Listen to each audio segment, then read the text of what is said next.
good things are happening. One, Matt Smith might actually be a villain in a Star Wars movie, and he won't be playing a younger or an altered or a whatever of CVP Palpatine. And the other is a Star Wars movie might actually be happening, and it might actually make it to the theater. We may actually be seeing a Star Wars movie in the theater after Mandalorian and Grogu. That's massive.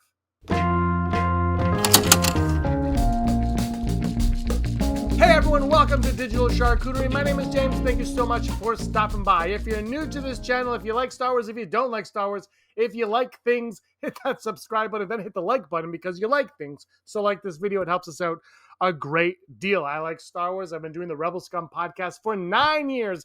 As of August 3rd, it's been 9 years since we started this podcast. We've been on YouTube and whatnot ever since. And I love talking Star Wars. But one thing, if you've been watching Rebel Scum podcast, and if you haven't, you might not know this, but if you have, you will know that Matt Smith was, of course, rumored to be in the Rise of Skywalker many, many moons ago. Now, I think this was before it was even called Rise of Skywalker, but Matt Smith was said to be possibly playing a clone or flashbacks of CVP Palpatine. Now, that obviously did not come to fruition, and Matt Smith himself has been somewhat coy when referencing Star Wars and referencing his role and what that would have been. He has confirmed it, though, I do believe, in the past. But now, according to Deadline, let's bring it up.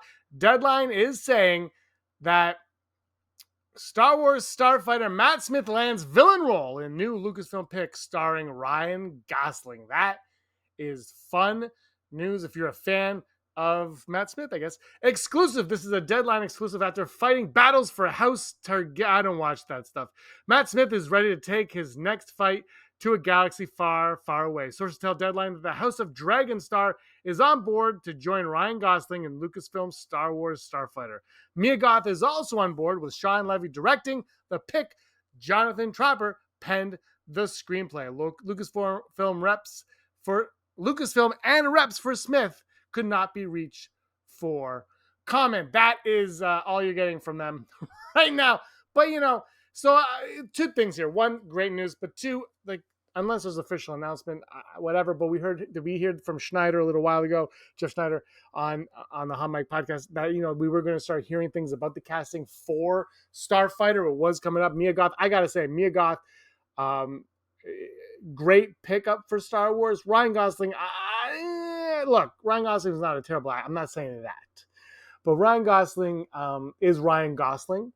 And, he has some range, but he's still Ryan Gosling. And I don't think Star Wars needs A-listers at the end of the day. We'll see what he portrays. I think when he's subdued, like he is in like Blade Runner and things like that, he's pretty strong. But I don't think you need someone like Ryan Gosling. Also, on the Ryan Gosling front, he's also, we like to think like he's an A-lister. And he is an A-lister. But what does A-list even mean nowadays? He's not a box office draw. We just saw Fantastic Four come, and it's kind of doing what it's doing. I think it's doing okay. People are making a big deal about it. But I've seen people say, like, Pedro Pascal's not a draw. And I also don't think Pedro Pascal is a draw. I don't think Ryan Gosling's a draw. I don't think Pedro Pascal's a draw. I think there are very few actors nowadays that are draws. I can't even off the top of my head think of one. I remember, I think it was 10 plus years ago, I read an article where they said Will Smith was like the last bona fide A-list celebrity that people would go see a movie because Will Smith was in it. And I don't know how many actors are like that nowadays. I don't know if an actor is in something that people say, I've got to go see that. Now it's brand, it's Marvel, it's Star Wars. That's what people go to see more. So look, I think if he's subdued, I think he'll be fine. I think he's unnecessary. He probably costs more money than they needed to spend on this. I think Star Wars works just fine with no-name celebrities, no-name actors appearing in these things. I also think that Garfield movie that came out last year would have been just fine had they got just a regular old voice actor to portray Garfield and not Chris Pratt. But that's just me.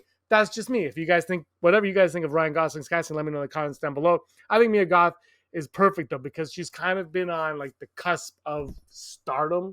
Like she's done her, the trilogy and all that, but she's been on this cusp of making it. I think this is her perfect entry point into that. So I'm actually okay with Mia Goth. And now on to Matt Smith, the Matt Smith of it all. My opinions of Matt Smith. I said earlier, I don't watch the House of the dragon or dragons, whatever, and I don't watch Game of Thrones. Like those just aren't in my way. They're not things that I enjoy. I just don't watch those. My wife absolutely loves Game of Thrones. I think she tried House of the Dragons and she liked like season 1, I think. I don't think she finished season 2. I don't really know. She just watches what she watches, and I don't. I just don't enjoy it. But I saw Morbius. So I guess, and I don't watch the other thing he's in, the Who, the Doctor Who, Mr. Who, whatever. I don't watch that either. So I watched Morbius though because I have taste. So I watched Morbius, and I can tell you from Morbius, I was like, this guy should have been in the Rise of Skywalker. That would look. I thought he was actually pretty good in Morbius. You could tell he was having fun. The material was kind of like whatever it was, but I thought he was having fun. He has that dance sequence in it. I think that was fine. I think he was playing the part okay. So my opinion of him in Star Wars is just that. I don't really have one. I'm like, this is pretty good news. I think he's somebody who was obviously tied to the franchise previously, probably wants to work in the franchise, seems like a good, competent actor. He is, I don't know, B-list, I guess. People seem to know him. Some people don't. He's just kind of is what he is. My wife did say that he was very good. She didn't say this when I haven't told her this yet, but she said this separately. She said that the guy in the House of Dragon was very good. I've heard nothing but good things about Matt Smith. So if you're going to have a talented actor come in, have him play the villain, because the villain's got, I've said this in another video, but the villain's got to be super strong and the villain's got to be super meaty. And I'm really curious if the villain's going to die in this, who the villain's going to be, what the villain's going to be, and if the villain will perish by the end of this. I would actually like to see the villain survive and keep going, which is what made A New Hope so successful in the end, right? Is that Vader kind of has an ambiguous ending. He spins out and that's it. And then all of a sudden it's like, no, he's fine, he's back. But they could have easily said, no, he's dead, he's gonzo. We're not going to worry about him anymore. But they didn't. You leave it vague. So I don't know if they're going to do that or not. But I hope that they do, because one thing I always thought with Darth Maul was killing him off right away. You're like, well, now.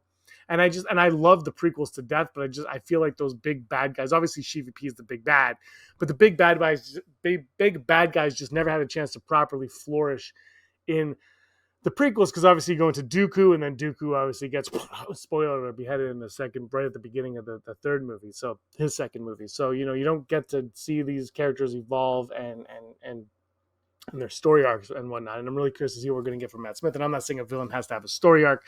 I just think, if we're going to do Star Wars, I've been saying this for years as well. Just figure out what the threat is, what the plot is, and why you're making the movie. And if you have that, you're good to go. I think, I made a joke about, is this movie going to come out or not? I think it is going to come out.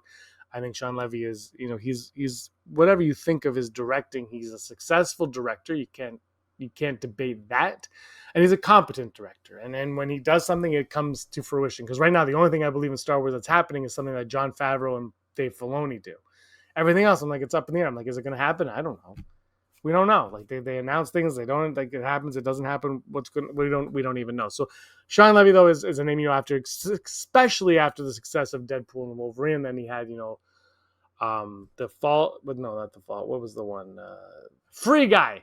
I googled it. Free Guy, Adam Project, and Deadpool and Wolverine with Ryan Gosling.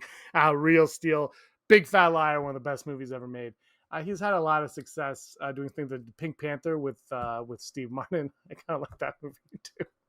Maybe I have bad taste in movies. Whatever.